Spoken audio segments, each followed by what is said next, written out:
Welcome back to my English Learning YouTube channel, my dear students and viewers. মই আজি আপোনালোকক আৰু এটা ভিডিও আপলোড দিব ওলাইছোঁ। এইটো বিভাগ সম্পৰ্কে হ'ব, অৰ্থাৎ দেখিছে বিভাগ পাৰ্ট 4 কণ্টিনিউড। আগৰ ভিডিঅ' কেইটাত বিভাগৰ গোটেইকেইটা ভাগ কোৱা হৈছিলে, 5টা ভাগ, অৰ্থাৎ এমিজাৰ ৱাজৱেৰ। এই এমিজাৰ ৱাজৱেৰ বিভাগ বেচিক অৰ প্ৰিন্সিপাল ভাৰ্ব হিচাপে ব্যৱহাৰ হয়, তাৰ এক্সাম্পলটি বুজোৱা হৈছে। লগতে এমিজাৰ আৰু ৱাজৱেৰ এতিয়া বুজোৱা হৈ আছে বা ডিছকাছ কৰা হৈ আছে হেল্পিং ভাৰ্ব হিচাপে ইহঁত কিদৰে ইউজ হয়। চ' আগৰ ভিডিঅ'টোত এমিজাৰ হেল্পিং ভাৰ্ব হিচাপে ইউজ কৰা হৈছে, য'ত এমিজাৰে কি কৰিছে কণ্টিনিউৱাছ টেন্স অৰ্থাৎ প্ৰেজেণ্ট কণ্টিনিউৱাছ টেন্স গঠন কৰাত সহায় কৰিছে। চ' আজি মই ডিছকাছ কৰিম was were, the past tense form of be verb. অৰ্থাৎ বিভাৰ্বৰ পাষ্ট টেন্সৰ দুটা ফৰ্ম আছে, এটা হ'ল ৱাজ আৰু এটা হ'ল ৱেৰ। চ' এই ৱাজ আৰু ৱেৰ এই বিভাৰ্ব দুটা কণ্টিনিউৱাছ টেন্সত পাষ্ট কণ্টিনিউৱাছ টেন্স গঠন কৰাত সহায় কৰে। বিভাৰ্ব ৱাজ আৰু ৱেৰ য'ত থাকিব তাতে ভাৰ্বৰ লগত আইএনজি দিব লাগিব। অৰ্থাৎ আপোনালোকে দেখিবলৈ পাব যে কি যে কোনো চেণ্টেন্সত যদি ৱাজ আৰু ৱেৰ থাকে তেতিয়া সেই চেণ্টেন্সত যেতিয়া ভাৰ্ব লিখিম the verb must be with ING. ভাৰ্বৰ সৈতে কি থাকিব লাগিব? আইএনজি থাকিব লাগিব। দেখিছে নিশ্চয়। গতিকে এই ৱাজ ৱেৰ আৰু verb ING, this is the form of past continuous tense. This is the form of past continuous tense. আৰু অলৰেডি মই আগৰ ভিডিঅ'বিলাকত আপোনালোকক কৈ দিছোঁ যে ৱাজ ৱেৰ কি ক্ষেত্ৰত ইউজ হয়। অৰ্থাৎ ফাৰ্ষ্ট পাৰ্চন ছিংগুলাৰ আৰু যিকোনো থাৰ্ড পাৰ্চন ছিংগুলাৰ ছাবজেক্টৰ সৈতে ৱাজ ইউজ হয়, আৰু সকলো বহু বচন অৰ্থাৎ প্লুৰেল ফৰ্মত কি ৱেৰ ব্যৱহাৰ হয়। আৰু এই ৱাজ ৱেৰে বেলেগ ভাৰ্বক কি কৰে পাষ্ট কণ্টিনিউৱাছ টেন্স গঠন কৰাত সহায় কৰে, যাৰ কাৰণে এনেকুৱা ৱাজ ৱেৰক হেল্পিং ভাৰ্ব বা অক্সিলাৰী ভাৰ্ব বুলি কোৱা হয়। চ' এতিয়া মই আপোনালোকক এক্সাম্পল দিম। এই এক্সাম্পলবিলাক কি হ'ব? This example will be of past continuous tense. Okay, past continuous. So I think all of you know the past continuous tense. Past continuous tense মানে কি যে অতীতত বা পাৰ হৈ যোৱা সময়ত কোনো এটা কাম চলি আছিল, তেনেকুৱা ক্ষেত্ৰত we use the past continuous tense. যিদৰে কি যোৱাকালি আমি পথাৰত ফুটবল খেলি আছিলোঁ, এই সেন্টেন্সটো যেতিয়া মই লিখিম যোৱাকালি, মই বৰ্ডত লিখি আছোঁ যোৱাকালি আমি পথাৰত ফুটবল খেলি আছিলোঁ, ফুটবল খেলি আছিলোঁ। চ' ডেফিনেটলি এই অসমীয়া বাক্যটোত কি কৰা হৈছে যে ফুটবল খেলা কামটো যোৱাকালি আমাৰ দ্বাৰা চলি আছিল। অৰ্থাৎ যোৱাকালি yesterday is a past time. yesterday এটা অতীত সময়, আৰু এই সময়খিনিত আমি কি কৰি আছিলোঁ? ফুটবল খেলি আছিলোঁ। চ' ডেফিনেটলি এই চেণ্টেন্সটো আমি পাষ্ট কণ্টিনিউৱাছ টেন্সত লিখিম। আৰু পাষ্ট কণ্টিনিউৱাছ টেন্সত লিখিব গ'লে প্ৰথমে আমি ছাবজেক্ট বিচাৰি উলিয়াম, অৰ্থাৎ কামটো কোনে কৰিছে। দেখা গ'ল যে আমি, চ' উই ইজ দ্য ছাবজেক্ট হিয়াৰ। উই লিখিলোঁ, আৰু উই লিখাৰ লগে লগে আমাৰ বিভাগ কি আহিব? উইৰ লগত ৱেৰ আহিব। চ' উই ৱেৰ। তাৰপিছত আহিব কি ভাৰ্বৰ লগত আইএনজি। এতিয়া ভাৰ্ব কোনটো? যে অসমীয়া বাক্যত যিটো শেষত থাকে সেইটো সদায় ভাৰ্ব হয় বা ক্ৰিয়া হয়। চ' ইয়াতে কি আছে? খেলি আছিল, অৰ্থাৎ খেলি থকা। চ' খেলি থকাৰ ইংলিছ কি? প্লে। তাৰ লগত কি দিব লাগিব?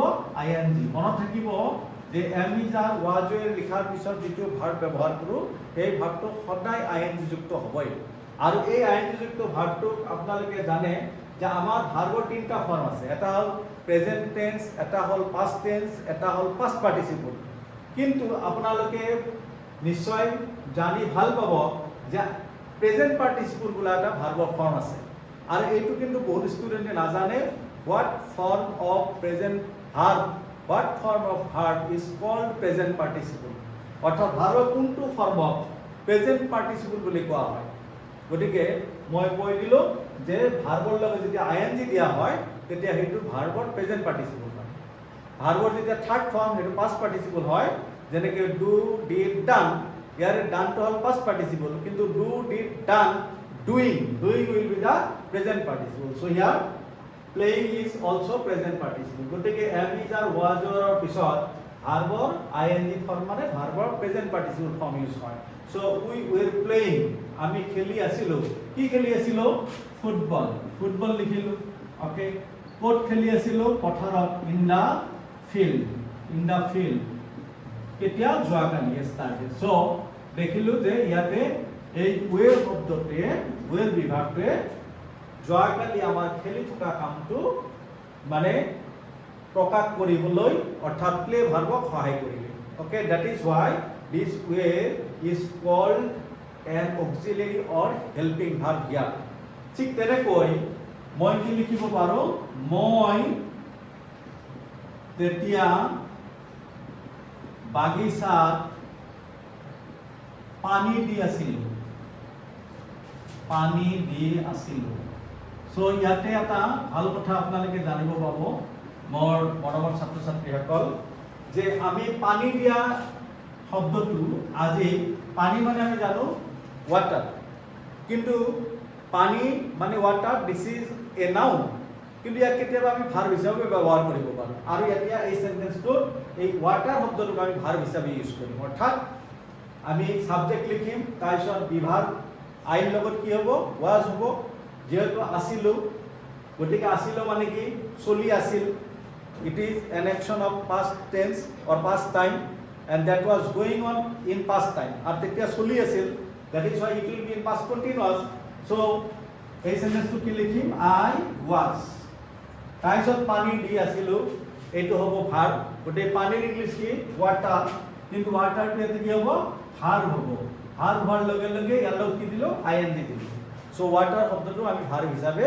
ইউজ কৰিব পাৰো তেতিয়া কি হ'ল I was watering the garden অৰ্থাৎ মই বাগিচাত পানী দি আছিলো ওয়াটাৰিং দা গাৰ্ডেন তেতিয়াৰ ইংলিছ কি then so I was watering the garden then মই তেতিয়া বাগিচাত পানী দি আছিলো ওকে এবাৰ লিখিলো কি লৰা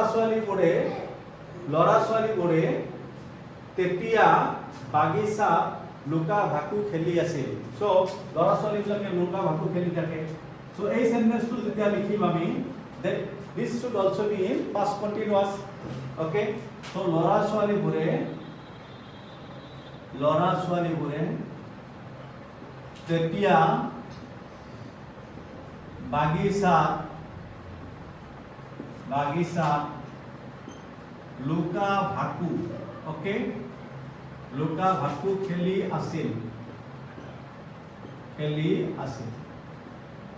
সো লৰা ছোৱালীৰ ইংলিছ কি যেহেতু লুকা ভাকু ডাঙৰ লৰা ছোৱালী নিখেলে গতিকে আমি সেইকাৰণে ইয়াতে বয়জ এণ্ড গাৰ্লছ লিখি কি লিখিম চিলড্ৰেন লিখিম কি লিখিম চিলড্ৰেন গতিকে লৰা ছোৱালীবোৰে the children the children is the plural form of child গতিকে ই কি ল'ব পাষ্ট টেন্সৰ বিভাগ ওয়েৰ ল'ব past tense or plural বিভাগ were the children were playing খেলি আছিল were playing লুকা ভাকু so you know লুকা ভাকুৰ ইংলিছ কি hide and seek কি বুলি কয় hide and seek the children were playing hide and seek in the garden অৰ্থাৎ বাগিচাত in the garden then তেতিয়া so নিশ্চয় বুজি পালে যে আমাৰ ওয়াজ আৰু ওয়েৰ বিভাগ পাস্ট টেন্সৰ অৰ্থাৎ পাস্ট কন্টিনিউয়াস টেন্স গঠন কৰিবলৈ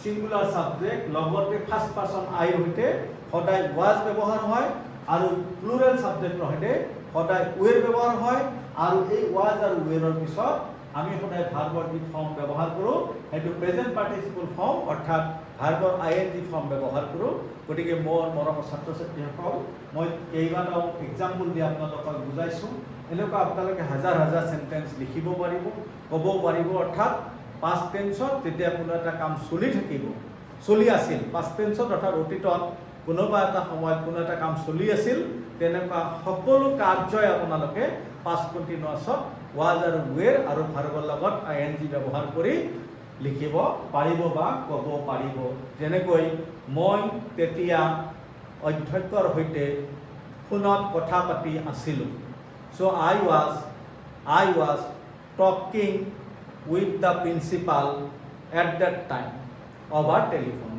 Okay, so এনেকুৱা বহুত সেন্টেন্স যি মন যায় তাকেই আপোনালোকে সিম্পল ইংলিশত এই ধুনীয়া ধুনীয়া সেন্টেন্সবিলাক কনস্ট্ৰাক্ট কৰিব পাৰি। ঠিক তেনেকৈ আমি আৰু বহুত এক্সাম্পল লিখিব পাৰোঁ। যেনেকৈ ছোৱালীজনীয়ে তেতিয়া মঞ্চত নাচি আছিল। কি হ'ব? ছোৱালীজনীয়ে তেতিয়া মঞ্চত নাচি আছিল। The girl was dancing on the stage then. সেই সময়ত আমি চিনেমা চাই আছিলোঁ। কি হ'ব? উই ৱেৰ ৱাটছিং movie or cinema at that time. So' এনেদৰে আমি বহুত সেন্টেন্স পাষ্ট কণ্টিনিউৱাছ টেন্সত ৱাজ আৰু ৱেৰ ব্যৱহাৰ কৰি লিখিব পাৰোঁ।